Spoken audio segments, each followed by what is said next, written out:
বর্তমান বাংলাদেশের আলোচনায় আমরা প্রায়ই বাংলাদেশ একটা মাফিয়া স্টেট হয়ে গেছে এই আলাপটা করি। সত্যিকার অর্থে যার পাশে বহু ঘটনা ঘটে, যেগুলো দেখলে আমরা আসলে ধারণা করতে পারি যে এখানে বিভিন্ন রকম লেভেলের, বিভিন্ন মানের, বিভিন্ন শক্তিমত্তার মাফিয়া তৈরি হয়েছে, যারা রাষ্ট্রীয় সক্ষমতা, রাষ্ট্রীয় ক্ষমতাকে ব্যবহার করে ভয়ঙ্কর সব অপরাধ করতে পারে। এটা হচ্ছে খুব গুরুত্বপূর্ণ একটা জায়গা, এবং তারা তাদের চিন্তার বাইরে, তাদের চাওয়ার বাইরে কেউ কোনো কিছু করলে আপনার যতটুকু সক্ষমতা আছে তার উপরে ডিপেন্ড করে আপনাকে যে কোনো কিছু করতে পারে। একটা খবরের দিকে আমাদের অনেকের হয়তো দৃষ্টি আকৃষ্ট হয়েছিল, দু একদিন আগে খবরটা এসেছিল, হেডলাইনটা প্রথম আলো এরকম করেছে, যে একটা ইনভেস্টিগেটিভ রিপোর্ট, মাদক ব্যবসায়ীর সন্তানকে পড়াতে রাজি না হওয়ায় 4 মাস জেল খাটলেন বিশ্ববিদ্যালয় ছাত্রী। মানে একজন ভার্সিটি স্টুডেন্টের বাসায় মাদকদ্রব্য নিয়ন্ত্রণ অধিদপ্তরের একটা অভিযান হয়, সেখানে তার বাসা থেকে 1000 ইয়াবা বড়ি উদ্ধার দেখিয়ে আটক করেছেন। তার বাসা থেকে 3.25 ভরি স্বর্ণ, 57,500 টাকাও নিয়ে যায় মাদক উদ্ধার করতে এসে। ওই দিনই তাকে আবার ছেড়ে দেবে বলে বাবার কাছ থেকে 20,000 টাকা ঘুষও নেন তিনি। এটা ইনভেস্টিগেট করতে করতে মানে অনেকগুলো নিয়ম টিয়মের ব্যত্যয় হয়েছে। আপনি এখানে কোনো দিন নিউট্রাল সাক্ষী না রেখে এটা তল্লাশি করতে পারেন না, সেগুলো জব্দ তালিকা করতে পারেন না, কিছুই করে, এগুলো হবে না, আমরা খুব ভালো মতো জানি। এবং এই যে যেটা করা হলো, এই ঘটনাটাও আমাদের কাছে একেবারেই নতুন কিছু না, খুবই পুরনো ঘটনা। কিন্তু এখানে এবার একজন মেয়ে ছাত্রী, একজন নারীকে 4 মাস জেলে থাকতে হয়েছে শুধুমাত্র এরকম একটা মিথ্যা মামলায়। এবং ঘটনাচক্রে এই মিথ্যা মামলাটা শেষ পর্যন্ত তদন্তে ধরা পড়েছে, প্রমাণ হয়েছে। কারণটা কি? কারণটা দেখা গেল এই ছাত্রী একজন মাদক ব্যবসায়ী, এলাকার একজন প্রভাবশালী মাদক ব্যবসায়ী সন্তানকে প্রাইভেটলি পড়াতে রাজি হননি। সুতরাং ওনার ক্ষোভ হয়েছে। এবং খুব ইন্টারেস্টিং, মাদকদ্রব্যের ব্যবসায়ী ডিল করছেন, উনি ভাড়া করছেন, ভাড়া খাটাচ্ছেন মাদকদ্রব্য নিয়ন্ত্রণ অধিদপ্তরের উপপরিদর্শককে, করিয়ে তার বাসায় এই প্রচণ্ড হাঙ্গামা এবং এই ঘটনা ঘটিয়ে দিয়েছেন। এটা আমরা এই এজেন্সির লোকজনকে দেখলাম। আর পুলিশের দিক থেকে তো এই ঘটনা আমাদের সামনে আকছার ঘটেছে। তল্লাশির সময় পকেটে ইয়াবা ঢুকিয়ে রাস্তায় বা বাসায় আপনাকে কখনো যদি কোনো কারণে ধরতে আসে, খুব সহজে একটা মাদক মামলা দিয়ে যাওয়া যায়। আমি প্রায় বলি, আমাকে সরকার কোনো দিন ধরতে আসলে আমার বাসায়ও মাদক পাওয়া যাবে। আমি স্মোকারও নই, কোনো দিন স্মোকারও ছিলাম না, অন্য মাদকের কথা তো দূরেই থাকুক, কিন্তু আমার বাসায়ও মাদক পাওয়া যাবে, আমার বাসায় অবৈধ অস্ত্র পাওয়া যেতে পারে, দিয়ে সেগুলো দিয়ে প্রাথমিকভাবে আমাকে জামিন অযোগ্য মামলায় ঢুকিয়ে দেওয়া হবে। তারপর আরও সেই রাষ্ট্রদ্রোহ মামলা আসবে। খুব কমন চারদিকে। কিন্তু ওই যে বললাম, এই ছাত্রী, তার হয়তো ওই জায়গাটা ছিল, সেই তার কপাল ভালো যে সে এই অভিযোগ থেকেও মুক্তি পেয়েছে।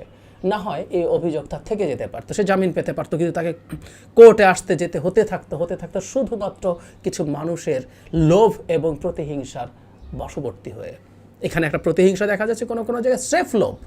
বহু পুলিশের বিরুদ্ধে এই অভিযোগ আমাদের চারপাশে আছে, চারপাশে আপনি খুঁজলেও পাবেন, যাদেরকে তল্লাশির নাম করে রাস্তায় থামিয়েছে, রাস্তা থামিয়ে তল্লাশি করছে, হাতে করে পকেটে ইয়াবা দিয়ে সেই ইয়াবা বের করে এনেছে। হাতে ইয়াবা রাখা তো কঠিন কিছু না।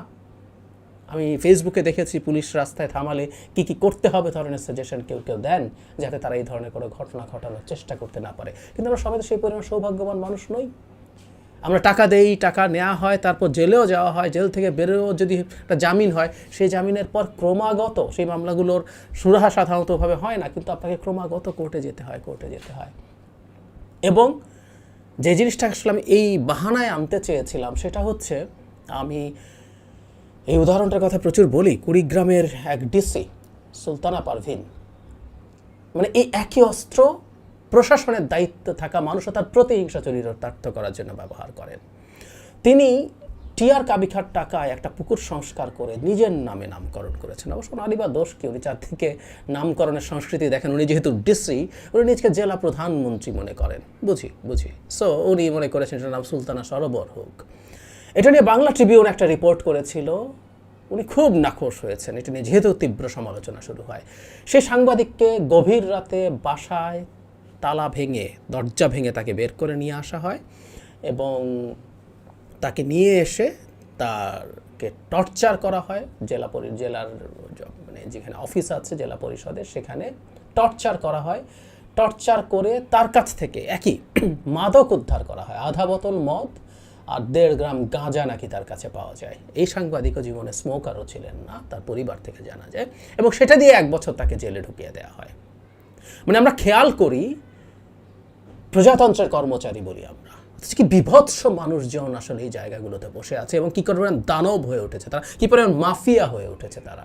তার খুব লেগেছে, আমি জেলা প্রধানমন্ত্রী, তুমি আমার বিরুদ্ধে রিপোর্ট করো, আমার বিরুদ্ধে রিপোর্ট করো, করে এই কাজ তার ক্ষমতার অপব্যবহার করে করেছেন। একই রকম, ঠিক একই ঘটনা। একটা মাদক ব্যবসায়ী যা করছে, রাষ্ট্রীয় পদে থেকেও প্রতিহিংসা, প্রতিশোধ পরায়ণতা, এগুলো চরিতার্থ করার জন্য একই কাজ করছেন। ওই ডিসিকে আমি অনেক সময় আলোচনায় আনি, তার বিরুদ্ধে একটা ফৌজদারি মামলা হয়েছে, এর চেয়ে বিভৎস কোনো অপরাধ তো হতে পারে না।